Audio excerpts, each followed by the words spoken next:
कांग्रेस ने यह दावा किया?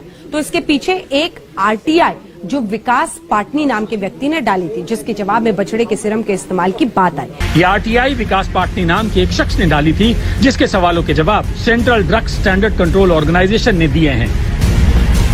इस आरटीआई के 12 में से एक सवाल के जवाब में कहा गया है कि बछड़े के सीरम का इस्तेमाल वीरोसेल्स के रिवाइवल प्रोसेस के लिए किया जाता है। आरटीआई में साफ साफ शब्दों में लिखा है कि इस प्रोसेस का इस्तेमाल भारत बायोटेक द्वारा कोवैक्सीन बनाने में किया जा रहा है, और यहीं से भ्रम की शुरुआत होती है कि क्या कोवैक्सीन वेज है या नॉन वेज। गौरव पांती ने एक आरटीआई के जवाब में मिले दस्तावेज को साझा किया और दावा किया कि विकास पाटनी को आरटीआई पर CDSCO यानी केंद्रीय औषधि मानक नियंत्रण संगठन ने जवाब दिया है, जिसमें बताया गया है कि कोवैक्सीन बनाने में बछड़े के सीरम का इस्तेमाल किया जाता है, जिसकी उम्र 20 दिन से भी कम होती है। इस दावे के बाद सोशल मीडिया पर कोवैक्सीन की विश्वसनीयता को लेकर चर्चाएं होने लगी। आज भारत की सरकार ने इस फेक न्यूज पर ब्रेक लगाए और इस पर सही जानकारी लोगों के साथ शेयर की है, जो मैं आपके साथ शेयर कर रहा हूं। इसके तहत सरकार ने बताया है कि कोवैक्सीन में गाय के बछड़े का सीरम मिले होने की बात पूरी तरह गलत है। गौरव ने अपने ट्वीट पर आरटीआई की रिपोर्ट भी शेयर की है। ये जवाब Central Drugs Standard Control Organisation ने विकास पाटनी नाम के व्यक्ति के आरटीआई पर दिया है, जिसमें वैक्सीन में बछड़े के सीरम के इस्तेमाल का जिक्र है, लेकिन मामला जितना आसान लग रहा है उतना है नहीं। ये जो काव या काफ मतलब बछड़ा होता है, ये जो काफ का सीरम होता है, ये सीरम किस लिए इस्तेमाल किया जाता है? ये एक लॉन्ग स्टैंडिंग ग्लोबल प्रैक्टिस है। कई वैक्सीन में, पोलियो की वैक्सीन में, रेबीज की वैक्सीन में, इन्फ्लुएंजा की वैक्सीन में इनिशियल तौर पे ये सीरम इस्तेमाल किया जाता है। सिर्फ इसी समय क्यों इशू को उठाया गया है? शायद ये हिंदुस्तानी वैक्सीन है, इसको लेके कुछ लोगों को शुरू से ही कंट्रोवर्सी बनाने की आदत रही है। और भाई क्या चल रहा है? कल जो है काफ सीरम के बारे में थोड़ी आंखें खुली आपकी? यार मेरी तो आंखें खुल गई, पर समस्या ये है कि कल न्यूज चैनल देख रहा था, तो टीवी पे जितने चैनल्स हैं जो जिन्हें मैं राष्ट्रवादी समझता था, ये सब के सब जस्टिफाई करने में लगे हुए हैं कि भले ही वो काफ सीरम से बनती हो, परंतु वो लेनी चाहिए। और दीपक चौरसिया तो ये तक कह रहा था कि जैसे खाद डालते हैं जमीन में, पर जो रोटी बनती है वो खाद से नहीं बनती, तो एंड प्रोडक्ट में खाद नहीं होता, तो इसलिए वो तो सरकार को मतलब जस्टिफाई करने में लगा हुआ है कि इस सीरम में गाय का मांस नहीं है। सुधीर चौधरी भी तो ये कर रहा है। और बिल्कुल सुधीर चौधरी, ये अंजना ओम कश्यप, और ये कौन कौन है, तो ये रोहित सरदाना की भी डेथ होगी ना, तो वो यही कर रहा होता। अब देखो समझो यार, देखो दो बातें हैं, मतलब एक तो बेचारे हैं ये लोग ना। चौधरी ने तो ये तक कह रहा है कि ये काम पिछले 15-20 सालों से चल रहा है ऐसा ही, और अब क्यों मुद्दा उठाया जा रहा है?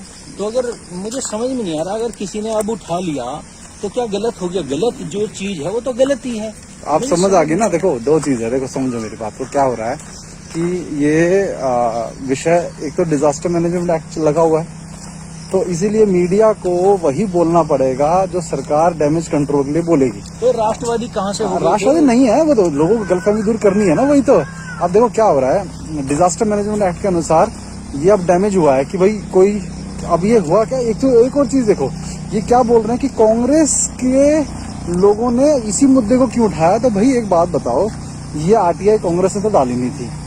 विकास पाटनी जो है वो मेरा दोस्त है, हमें अच्छे से जानता है, हमें पता है कि वो कांग्रेसी है या क्या है। तो वो व्यक्ति ने अप्रैल में डाली थी ये स्पेसिफिक क्वेश्चन पूछने के लिए, क्योंकि बहुत सारे लोगों ने पहले आरटीआई डाल चुके हैं ये पूछने के लिए भी इसके अंदर क्या है। लेकिन वो जो क्वेश्चन था, प्रश्न था, वो इतना स्पेसिफिक पूछ लिया विकास ने कि ये लोग बचकर मतलब गोलमोल को जवाब दे नहीं पाए, तो इसीलिए वो फंस गए इसमें, और अब उनको बोलना पड़ा कि भाई हाँ इसमें यूज होता है। तो पहली बात तो ये कि अब ये हो गया, और गलती से इनके नेशनल जो मीडिया कोऑर्डिनेटर था कांग्रेस का, उसने उठा के ट्वीट कर दिया, तो इस वजह से लाइमलाइट में कांग्रेस ने ट्वीट किया। नहीं, मैं बता रहा हूँ ना, पर मुद्दा तो हमारे सनातन धर्म बस वही मैं कह रहा हूँ, सनातन धर्म से कांग्रेस गलत है। मैं भी कांग्रेस का समर्थन नहीं करते हम लोग, पर इसका मतलब ये थोड़ा ना कि कांग्रेस कोई सही बात है, तो 100 में से कोई एक सही बात कह ही नहीं सकती। नहीं, वही तो बोल रहा हूँ, सही बात क्या, उनको तो उन्होंने क्या, उसने क्या ट्वीट किया, मोदी सरकार ने ये नहीं बताया, तो वो मोदी सरकार को टारगेट करेंगे ना। उनके लिए समझो मेरी बात, उनके लिए गाय का विषय महत्वपूर्ण नहीं है, उनके लिए किसी भी रूप में मोदी सरकार को जो है वो घेरने का है। उनके लिए तो उनके लिए उनको जाने दो भाड़ में। अब ये जो बोल रहे हैं उस पर देखो ध्यान दो। अब ये क्या कह रहे हैं, कह रहे कि अब सुधीर चौधरी बोलता है ये सरासर फेक न्यूज है। मतलब वो इतनी धृष्टता के साथ तो समझ नहीं आया फेक कहाँ से है। मैं भी ये सोच के बैठा था जब टीवी चैनल कल देख रहा था कि शायद विकास पाटनी की जो आरटीआई यही झूठी सिद्ध कर दे, पर उसे तो कह रहा वो आरटीआई का उत्तर भी सही है, सब कुछ सही है, पर न्यूज फेक है। अंत तक यही नहीं समझ आया कि न्यूज फेक कैसे है। फेक न्यूज घोषित करने में क्या है। देखो तो दीपक चौरसिया की जो बात बोली पहले उसको देखते हैं। कि मैं कोवैक्सीन का प्रिंसिपल इन्वेस्टिगेटर हूं, तो जो अनब्लाइंडिंग के बाद जो प्लेसिबो आर्म वाले को हम लोग वैक्सीनेट कर रहे हैं जी, कई फोन आ गए कि डॉक्टर साहब आपने बताया नहीं कि इसमें वो बीफ है, कोई कुछ बोल रहा है, कोई काफ का सीरम है। अगर कोई बोल दे कि रोटी में गोबर, भाई आप क्या बात कर रहे हैं, क्योंकि आप खाद बना रहे हैं, उससे गेहूं पैदा हो रहा है, गेहूं से फिर आटा बना के फिर रोटी बनाई जा रही है।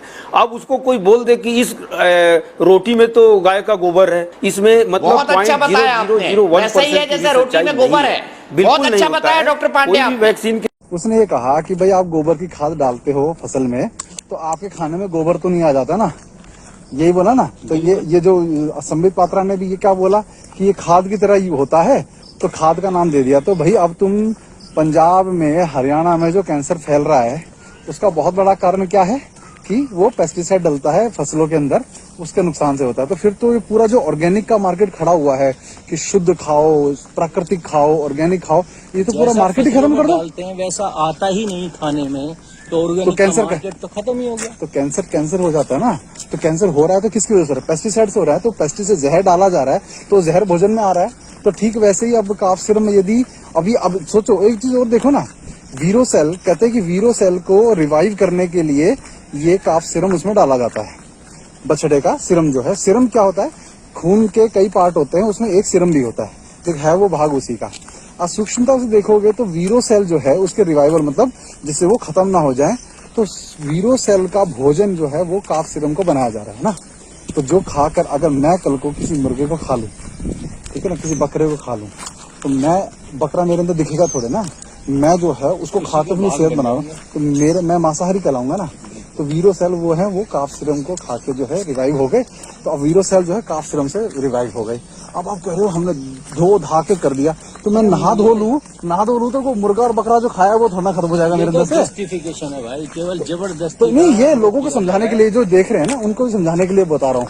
आप सुधीर चौधरी जैसे लोग जो अपने आप को इतना इंटेलिजेंट समझते हैं, ये कैसे इसे जस्टिफाई कर सकते हैं? नहीं, ये इसीलिए तो कहना चाहिए कि, और सबसे बड़ी बात मुझे गुस्सा इस बात पे है कि अगर सरकार ने ये किया है तो बताना चाहिए ना, बताया क्यों नहीं? समझो दो बातें हैं। और नहीं, मुझे एक बात का जवाब दो आप, मुझे एक बात का जवाब दो। अगर यही वैक्सीन सुअर के सीरम से बनती तो क्या सरकार छुपा सकती थी? बताओ, मुझे उत्तर दो। नहीं, देखो क्या है ना, दो चीजें को मैं अभी कहा, डिजास्टर मैनेजमेंट एक्ट है। अब एक चीज को पॉजिटिव देखो इसके अंदर कितना। अब ये बेचारे जो जितने भी सुधीर चौधरी वगैरह है ना, अब इन्होंने कितना पॉजिटिव काम भी कर दिया ना। एक सोचो क्या पॉजिटिव।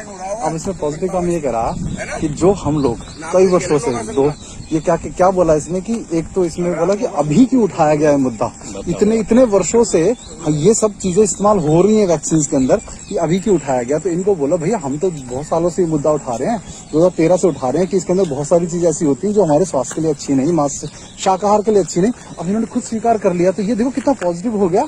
हमारी बात को भी खुद स्वीकार कर रहे हैं कि सारी वैक्सीन के अंदर जो है ये मांसाहार यूज होता है। हम भी नहीं कह रहे ये बात तुमने अब क्यों बताई? हाँ? ये बात तुम्हें पहले बतानी चाहिए थी। अगर किसी व्यक्ति ने एक आरटीआई के थ्रू अब अगर उसके कारण पता चल गई, तो आप कह रहे हो कि क्यों तुम उठा रहे हो? अरे ये तो 15 साल पहले उठानी चाहिए थी। ये एक ऐसी प्रक्रिया है जिसका प्रयोग वैक्सीन बनाने के लिए वैज्ञानिक आज से नहीं कई दशकों से कर रहे हैं, और दुनिया की बड़ी बड़ी बीमारियों की जो वैक्सीन हैं वो सब इसी प्रोसेस से बनती हैं। उदाहरण के लिए पोलियो, रेबीज, इन्फ्लुएंजा वैक्सीन्स इसी प्रक्रिया के तहत बनाई जाती हैं। और अब सवाल यह है कि जब इन वैक्सीन्स को लेकर कभी कोई आपत्ति नहीं हुई, तो फिर आज ये विवाद कैसे खड़ा हो गया और फेक न्यूज कहां से आ गई? क्योंकि ये वैक्सीन्स हमारे भी देश के लोग वर्षों से, दशकों से लगवाते आ रहे हैं, लेकिन तब किसी ने ये खबर नहीं फैलाई। लेकिन कभी भी इन वैक्सीन को लेकर कोई विवाद नहीं आया। इन सारे टीकों को जोड़ दें तो भारत के राष्ट्रीय टीकाकरण अभियान के तहत 16 वर्ष की उम्र तक बच्चों को 15 से ज्यादा वैक्सीन लग चुकी होती हैं और इनमें से ज्यादातर वैक्सीन को जानवरों के सीरम से ही बनाया जाता है। नहीं पता थी, आरटीआई का रूल नहीं थे, कानून नहीं थे, इसलिए अब जाके पता इनको राष्ट्रवादी है नहीं, लेकिन हम राष्ट्रवादी घोषित करेंगे। बेचारे इनको बेचारा समझो ना।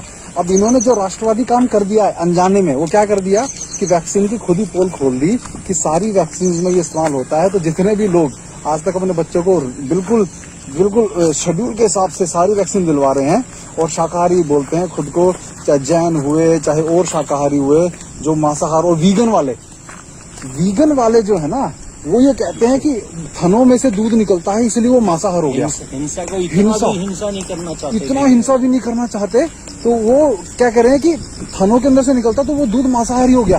अब तुम्हारा काफ सिरम से वीरोसल रिवाइव हो गया, अब तुम वीगन वाले, तुम्हारी जुबान पे लखवा मार गया कि तुम सब क्यों है? सोचो ना, वीगन वाला कोई बोल रहा है? कोई वीगन वाला नहीं बोल रहा। भाग के सबसे पहले वैक्सीन लगवा रहे हैं, क्योंकि ज्यादा पढ़े लिखे हैं। तो इन गधों को समझाओ कि जब एक बार किसी ने ना गुब्बारा बांध के ना एक कुत्ते को उड़ा दिया, पता आपको, और उसके ऊपर केस हो गया, हिंसा, पशु हिंसा हो रही है। तो कुत्ते को तो अगर गुब्बारा बांध के उड़ा रहे हो तो वो हिंसा, और जो है ये जानवर को मार के आप सिर्फ आप वैक्सीन में यूज कर रहे हो, ये हिंसा नहीं है। बहुत बढ़िया। तो ये जो दोगलापन है ना, ये दोगलापन हमें समझना पड़ेगा। ये जितने भी ये दलाल है ना, ये मीडिया सरकार के, ये जो रिपोर्टर हैं सबके सब खुल गए भाई, मेरी तो आप समझो ये सबके सब आप जस्टिफाई ये करेंगे कि फेक न्यूज राष्ट्रवादी नहीं, ये तो पार्टीवादी लग रहे हैं। इन्हें मैं राष्ट्रवादी समझता था, पर कल जिस तरह से इसने काऊ सीरम को जस्टिफाई किया, वास्तव में यकीन नहीं आ रहा कि कोई व्यक्ति इतना नीचे गिर सकता है कि वो गाय की हत्या को भी जस्टिफाई कर रहा है और कह रहे हैं 15 सालों से ऐसा चल रहा है। वाह, मजा आ गया यार। देखो, कांग्रेस और बीजेपी से परे की बात है भाई। बिल्कुल, कांग्रेसियों ने भी कभी गोरक्षा बिल पास नहीं होने दिया और 2018 में जो है बीजेपी ने भी गोरक्षा बिल पास नहीं होने दिया। तो ये सब एक ही थाली के चर्चे बट्टे हैं। इसलिए हमें इन पार्टियों के चंगुल से बाहर निकल के अपने देश के लिए काम करना है, इन पार्टियों के चक्कर में नहीं फंसना। इन्हें सबकी औकात दिखाएगा, इन सबको सुधारना भी है। इनके पीछे हम ही लोगों को जागृत करना है, सभी समाज के लोग। बस ये समझ जाओ, नहीं तो ये बचेगा नहीं देश। तो इस सनातन धर्म बचाना है। वंदे मातरम। वंदे मातरम। जय श्री राम।